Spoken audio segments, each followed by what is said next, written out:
And if you aren't vulnerable as a leader, if you don't open up, if you don't show your mess, then you're coming off as having this picture-perfect life.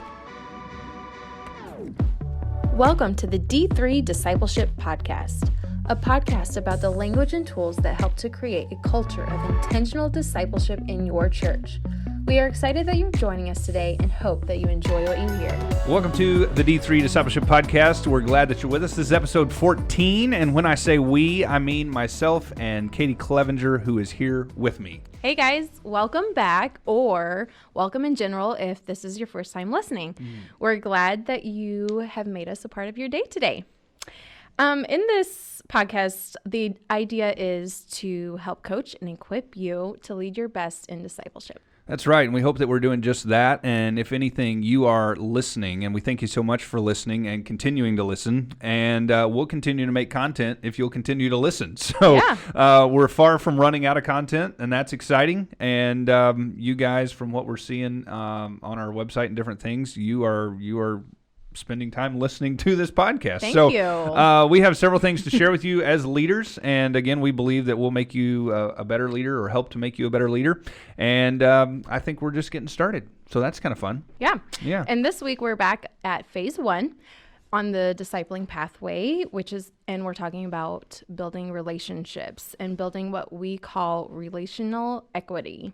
Relational equity is so very important, and especially important for the success of your group. So we're going to take the next few moments to talk about it. All right, so just to remind folks, phase 1 is the beginning of our discipling journey, and this is when you begin to get to know people in your group, and so ultimately you're building relationship with your group, and so that's kind of what we're going to talk about today. Yeah, the relationship piece is so important. Like we mentioned, it's the foundation on which discipleship is built upon, and without it, really, you probably won't go very far in the process, I don't think. Yeah, I think it's super important. And today we're going to be referring to the relationship or the relationship with the people in your group as building kind of this idea of relational equity, if you will. Can you explain that phrase a little bit more for the people who don't understand it? Yeah, so if you think about your relationship kind of begins like a bank account, right? And so you have kind of a zero balance of relational equity with the people that have stepped into your group. But here's the thing, your actions and your interactions are hopefully going to begin to grow. And then hopefully in those times you spend together, you're building that equity. So think of it as kind of the amount of value in your account, kind of like a bank account. So certain actions will add to that balance while others will withdraw. So ideally in discipleship, we're going to not be withdrawing as much as we're building into the relationship over and over, right? That's the hope. And so we're making kind of tons of deposits, if you will. And so the reality is that every conversation and action we have with the people in our group is either going to be building that or depleting it. And so depending on how much equity you have accumulated over time with the person is really going to determine kind of the likelihood of growth for that person. So when I have a low balance, it's really going to be hard for me to speak deeply into someone's life. However, a large amount of relational equity allows me to really speak directly into their life and give them kind of deeper advice, if you will. Mm-hmm. And that's the purpose of phase 1, is to make that deposit into the relational account for everyone in the group. It's a way to get your group to gel together. They're learning each other's stories, because you as a leader might know their stories going into it, but the people in their group, they don't know each other's. Exactly. And it's kind of like if you think about building the runway for kind of a great takeoff, right? So phase 1 is that runway, and then phase 2 is where we're going to actually kind of get off the ground. So everybody begins to kind of feel comfortable with each other. That's the hope and the goal. And then that is going to lead to vulnerability. And we're going to talk about that more in just a minute. But when we get into that, Katie, let me ask you this first. Like, have you seen this in your group? Like over time, kind of the relational equity is growing with the people in your group, and how did that look? Yeah, you could totally see it form and grow, especially in the beginning. As you meet and have those hangout sessions, you can see it visibly in their body language. You can see their shoulders relaxing. The way they sit is different. And you can start seeing it in the things that they're saying. They're a lot less guarded with each other. But like you said, it's like a bank account situation where if you aren't careful, it can go backwards. And I've also Yeah. seen that in some of the groups that I've been in as well. Yeah. Either someone is not sharing as much as everyone in the group knows that they probably could. You can just tell. Yeah. Someone's just guarded, and that subtracts. And as well as not giving your time. Yeah. And that affects the rest of the group because they start building their walls back up. Yeah. And they aren't sharing as much as they would be. So Yeah. you really do have to be careful. Man, that's a great point of like, if the person isn't in the room on a regular basis, but then they come back into the room, it kind of, it breaks down that relational equity that the group has together. It does. Yeah. And it definitely changes and increases over time. Like, not to kind of beat a dead horse, but that's also where people of peace is so important as well, right?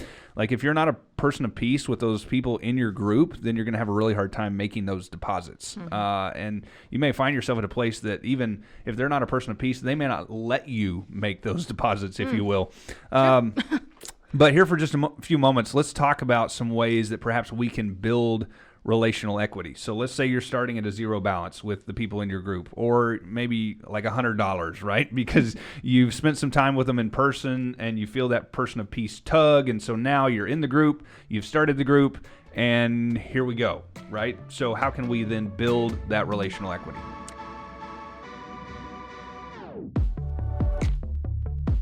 Well, the first way to build that relational equity is to make sure that everyone feels comfortable with each other. Yeah. There's a lot of different personalities, and they're all different, and they may not know each other. And so it's really up to you as the leader to foster this environment where they have the opportunity to feel comfortable. Exactly. Yeah. And there's that uniqueness to every single one of us, right? And so you put that in a room and you bring 6 to 8 people together in a room. And, the fun thing is when you look at the church, like, that's to be celebrated, the uniqueness and the gifting of each of us. And so, but in the same time, you have 6 different people in the room. So you have 6 different personalities, histories, upbringings, past, families, spiritual views, hobbies. Like, ultimately, you have 6 different stories sitting around this circle. And so it doesn't mean that the 6 people sitting there have come out of this thing and are all looking the same, but we want them all to feel comfortable about sharing their story. And so whether that's good, whether that's bad, or whether that's ugly, like, where do we start to make them feel comfortable? And so we've got to build that relational equity in the room. And you can make, again, small deposits in the first couple of weeks of your group by just getting your group together, trust being built, kind of spending time together. But the next step comes down to you. And you as the leader, like being the example in how you share your story and showing your vulnerability allows them to see how open and how honest the group really needs to be. Right. And if you aren't vulnerable as a leader, if you don't open up, if you don't show your mess, then you're coming off as having this picture perfect life of how everyone else should be. And that's not reality. And in that, if someone does have some hurt or some bad things in their life or in their past, they might not want to share that because, I don't know, judgment. Yeah, exactly right. And I would say, you can make them feel comfortable by showing them the vulnerable comfort level, like leading them to see it. And so that's kind of on you as the leader. The next way you can build relational equity is with time. Time seems to be the biggest and most important factor as we talk about relational equity.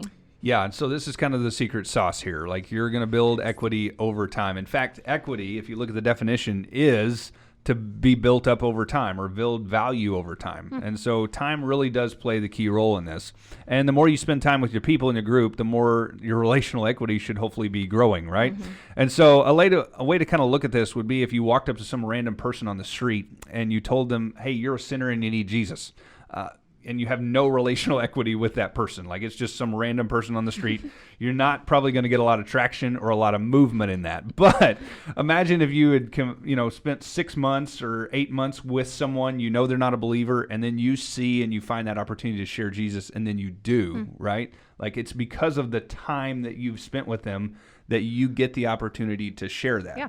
But that's reciprocated, and that goes the other way as well, where they trust you. Right? And they're going to allow you to kind of speak into their life as well. And so, again, this is why we spend those first few weeks sharing our stories, getting to know one another better, and building, again, that relational equity. Yeah.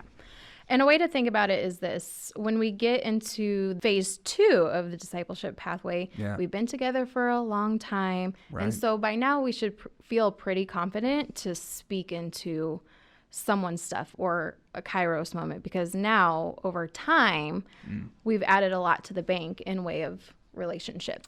Yeah. And the other thing is, early in the process, you may see a Kairos or see something in somebody's life that you're like, I think God's trying to break through there. But because you haven't spent a lot of time with them yet, it may not be time to share that with them. And so you build, it could go real bad real quick. And so to build that relational equity with them, time allows you to do that. Like time allows you then the opportunity to speak into that. And so the important thing to realize is that this thing goes both ways. Like time builds your chance to speak into their life, but also time builds their trust in you, their trust in the process, and kind of their trust in their confidence, like to hear what the Lord's saying. And so again, time plays a huge role in this whole relational equity thing. So time and comfort play a big role in building relational equity. But also, what about deed or doing something for someone else? Yeah, so deed's a big builder of relational equity as well. And what we mean by that is do what you say, right? Like you're going to do what you said you're going to do for your group members, especially in those early days of your group, so then they can know that they can count on you. And ultimately, all three of these help to build trust, which seems to be the foundation of not only phase 1, but of a great discipling relationship. Exactly. And that would be kind of the biggest part and purpose of phase 1 and sharing our stories is we're getting to know one another. We're building that trust with one another. We're opening up to one another. Ultimately, we're kind of exposing everything so that we see the reality of each person. And so you're kind of taking off the mask, if you will. And when you do that, your relational equity with one another is going to go through the roof. And that's an amazing start to your group. And you, again, have laid some awesome runway for now your takeoff. Mm-hmm. So we say that relational equity builds trust, which trust in turn builds vulnerability. Yeah. Which is another very important thing for your group's success. Yeah, and when we look at the definition of vulnerability, like it gives us an idea of what we just said. Again, some more definitions, but vulnerability is the willingness to show emotion or to allow one's weaknesses to be seen or known. It's also a willingness to risk being hurt or attacked. Now, not that we're going to go off and attack someone in discipleship, right? But that second piece of allowing one's weaknesses to be seen or known, that is a great way to look at the vulnerability of discipleship. Like you're allowing people, you're opening up to let them see the weaknesses that you have and the weaknesses that are in your life, both spiritually and just how you kind of walk through life, if you will. And so in that, you're showing also this willingness to let them speak into your life and to speak into those weaknesses. But again, none of this is going to happen if you don't build and have relational equity with the folks in your group. Yeah. Wow. That, where it says willingness to risk being hurt or attacked, that got me. I've never thought of that before, but it's so spot on. Mm-hmm. And in that, you have a willingness to grow. Exactly.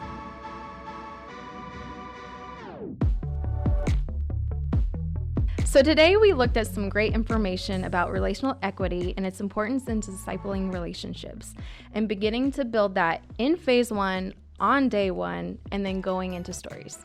Yeah. And we talked about how we need to make everyone comfortable, right? Allow time to build those relationships and do what you need for that person. These are 3 great ways to build, again, that relational equity. And as that relational equity grows, so does your trust for each other and in turn, vulnerability.